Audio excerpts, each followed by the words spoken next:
Hey guys, this is for film 3 with Michelangelo.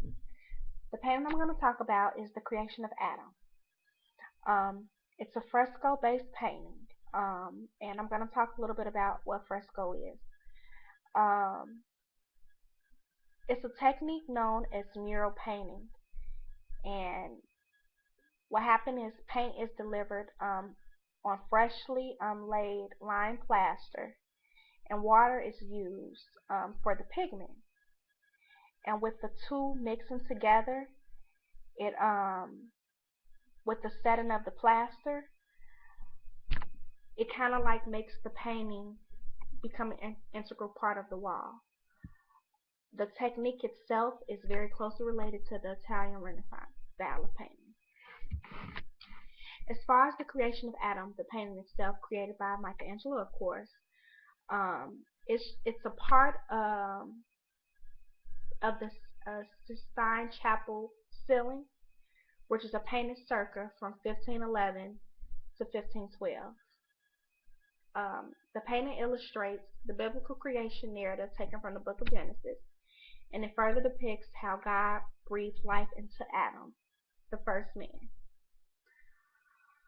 Um, Comparing it to my other video, Mona Lisa, about the Mona Lisa painting, it too is very popular, and it is known as the most well-known fresco painting in the Sistine Chapel. Continuing on that same notion, like if there had to be a competition, the Mona Lisa will be its only one. Um, Trying to compare as far as the popularity and how both of them compare to each other. Um, I chose this painting because it's a very striking image. For one, it poses an image of almost touching hands between God and Adam. And to me, this represents a very intimate relationship. It shows a very intimate relationship between God and humanity. The fact that the hands are not even touching kind of further allows us to know that they weren't on the same level. And when I say they, I'm talking about Adam and God. It shows that, for instance, comparing to two humans shaking hands, they wouldn't be shaking hands because God was God and Adam, was Adam, his creation. Um, what it shows, though, is that God is reaching out to Adam, and Adam on the other end is trying to receive, and what God is reaching out to Adam is life, because we all know that God created Adam in His image. God created man in the image of God. So it shows that Adam is trying to receive this life that God is trying to give to him. Um, on the right hand side, God is depicted as an elderly white bearded man, and for the time, I would say it's typical. It's been so many paintings of what God or would look like, so I won't say much about that. But that the guy with the white beard and the elderly man is who is representing God, and he is wrapped in a swirling cloak, while Adam, you've heard the story, I'm sure, Adam and Eve in the Garden of Eden, he's on the other hand completely naked because God created them naked until the serpent, the whole story.